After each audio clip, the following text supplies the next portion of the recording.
can tell from all of this, but Diablo actually dealing so much nuisance to Closer. He knows how to deal with that short range glue, getting out of the way, but we touted Angela as the early game queen, or the first blood queen, Yep. so to speak. Will RSG find a way to deal with this? We haven't really quite seen too much damage dealt, at least for now, but not too bad of a deal. Oh! Good pushback by Roy, but they don't see Hades coming in. He's rolling in the deep. He's finding the angle, blocks out, and Roy doesn't have the flicker out of the way. Gets first blood over to Hades. So right now, we've got that first blood. This is going to put a little bit of the momentum towards the side of Team Flash. This is very likely going to be a very strong mid lane that we want to see because of the Roma as well as the mid laner. They're both ranged, very little amount of commitment required just to wave clear. Anyone that comes in close, like what we saw coming in from Roy, a flicker plus the Searing Torrent backwards, it definitely punished him because he's so out of position. Good read by CS to dash out of the way. Now on the top side though, a little bit more aggression coming in from Baxia and the Hades, and that's why Hades wants to play the Baxia. You really want to get that early game rotation coming in through. Roy almost getting pulled back by the Lantern. The turtle already spawned up. RSG still struggling to get their level 4. Diablo already in position, already got that level 4 ready, and this change is just instrumental. Closer can't seem to deal with how Diablo wants to play around. He's a little bit slower in terms of the farm. He's always getting pushed back as well. So now Hades opening things up, but this is actually a little bit risky. Got into the back line. The Heart Guard getting holded onto this floor, trying to push Hades back. Here comes Unleashed Beast as the Lord of Destruction comes to play again. The Heart Guard onto Hades though. Diablo taking a little bit too much damage. There's a lot of damage onto Bray as well. Diablo will be next to fall, but Bray trying to punish Flash SG from coming in a little bit too close. Hades falls in process as well. Closer is the only one left, but will he be able to run away? Pop that flicker, get out to safety. It's a 2-for-2 trade. Okay, so we lost Hades, we lost Diablo for the side of Team Flash, we lost Jay, and we lost Bray as well.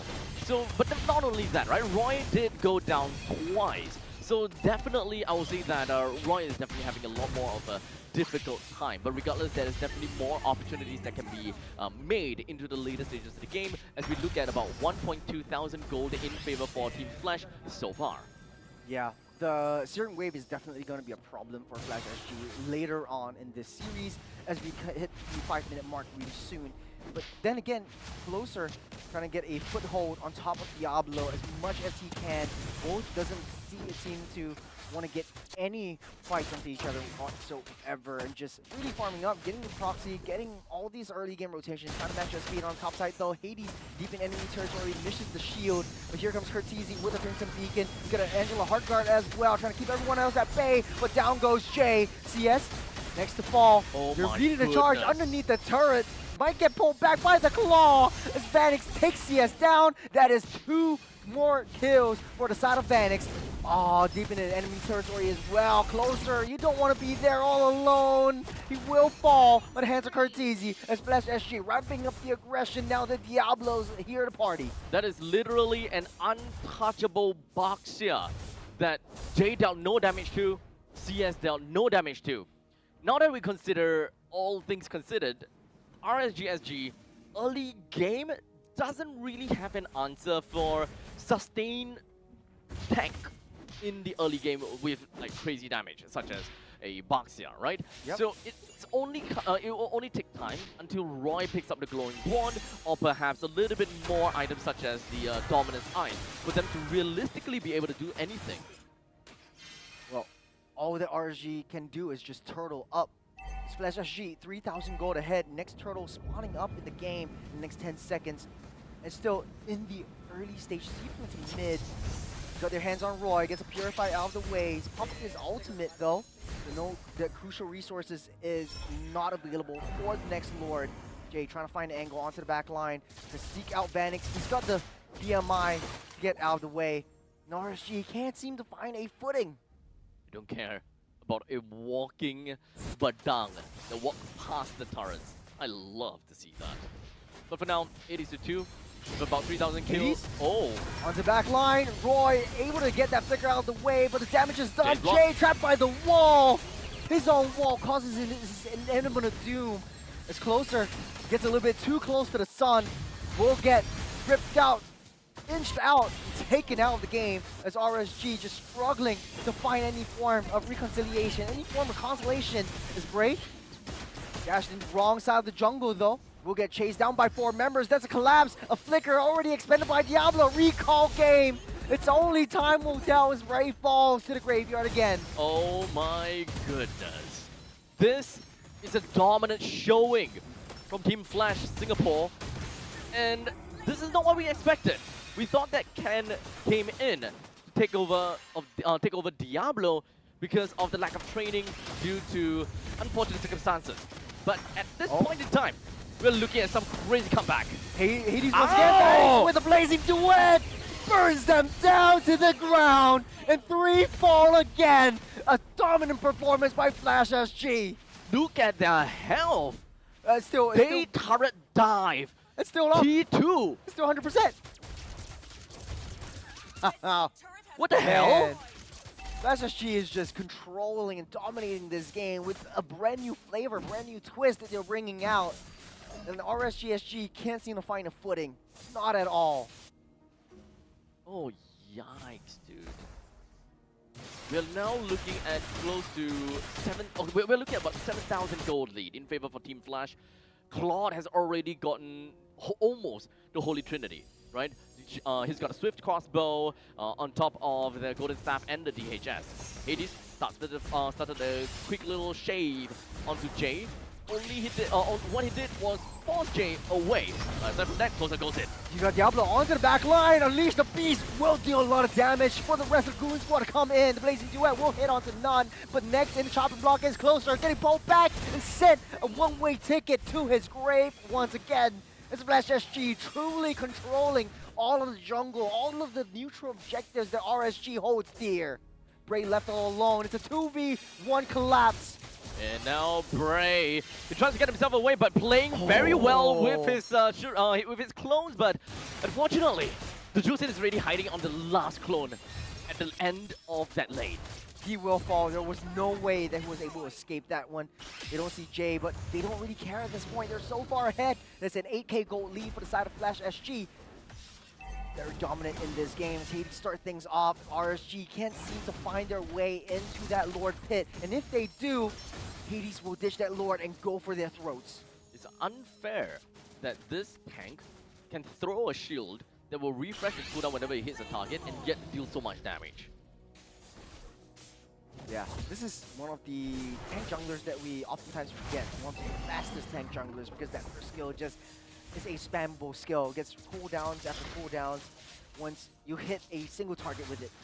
Now even Bray can't seem to get on that back line. Lord of Destruction turns into the Beast. Goes, it doesn't want to go in.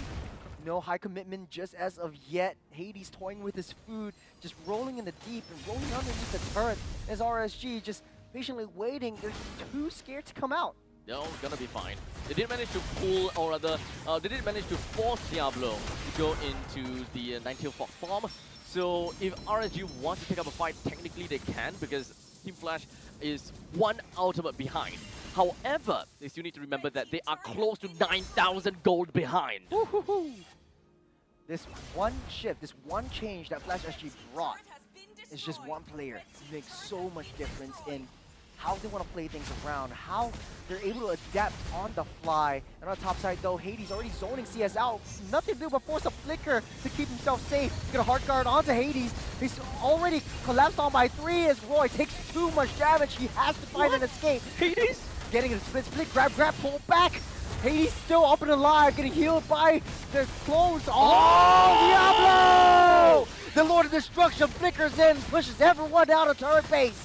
You got 3-on-3. CS able to find a nice kill onto 2 members. This JP on Hades, the only one left. Flew too close to the sun. This Flash SG able to get their hard guard to keep Hades up and alive for now. Jay might be able to fall down to the ground. As they keep this up, they want to get Hades coming in.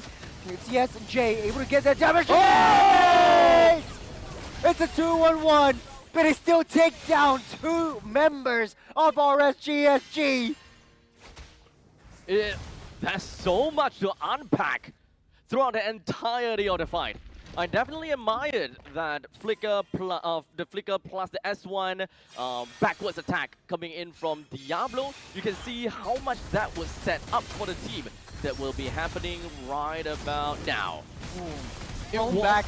more than enough to bring Roy down. Yeah, I think once the Valier is out of the picture, the Flash SG has so much potential in 2-man army team fights. And honestly though, the Baxia and the heal coming in from the Hard Guard was just too much for CS to handle. That's why the Granger is not touted as one of the tank killers. You really need to be able to land all of your shots, and I think it's so difficult. If not for Bray, it might smell disaster for the rest of RSG. Literally. And honestly, even if he sacrificed himself for that fight, right? Literally, he got one for himself. They got 2 kills on the CS and on the J. That is value, if you ask me. As long as, if you know that you're going to go down, if you know that there's going to be, you're going to be downtime. That downtime is generally the time for marksman to farm. And if he goes down, there's no time for him to farm, and he's immediately going into the next fight. Bray actually found Diablo, popped the Winter Crown in time, but Diablo taking a little bit too much damage. If you're a jungle like Hades, you have that confidence to really go into the midst of battle, into the back line they go. Hades doesn't have the hard guard anymore. They might be able to pull the trigger right now as they take care of that Lord, and Danny's the only one soloing this Lord Hades. We're going to go down, but hands up Bray, but the damage is done. Lord is already taken out. Jay might be the next to fall by the hands of Curtizi. 3 against the world right now. Flash SG desperately trying to stay afloat, but they do have so much dimensions out in how they want to play this. If you lose Hades, it doesn't matter because Vanix is able to take down the objectives. That's the most important thing with the position 1 onto Claude. At this point in time, even if we're looking at the Baxia as the jungler, I would say that him being alive is not that big of a deal, or him going down is not that big of a deal anymore. We're looking at a tank jungler. As long as Vanix is alive, he's going to be the main reason why they will win fights. And he's the reason why he will be able to carry entire team fights. Nice little shadow kill from Bray to push them all the way, but it's just healed back up by the healing waves from JPL. That's the issue with an Enchanter support from Flash SG. But for RSG though, trying to get any kills whatsoever becomes increasingly difficult. They might be able to make quick work of the second lore of the game, but Hades still patiently waiting for an angle and opportunity to take CS down. As long as this Ranger is still alive and standing up strong, RSG has a better shot in wave clearing everyone! Jay with a 3-man fist break. Diablo in the mix. The hard guard onto Vanix, the Blazing Duet, melting everyone down to the ground once again. But it might not be enough. It's a 4v4. Down the split. Will not be enough to take everyone down. Vanix goes down as well. Bray cleans up shop. It's brother versus brother. It's not done. Oh, Bray with the takedown onto Diablo and breathing some signs of life for RSG Singapore. Oh man, very sneaky beaky like. Hiding in that small little brush, waiting for the perfect opportunity to spring into action. That's my boy. Look at him.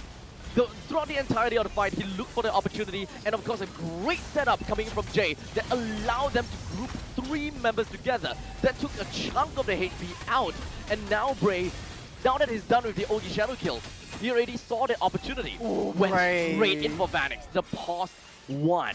And then, who cares about JPL? I already have got one of my shadows attached over to the opponents.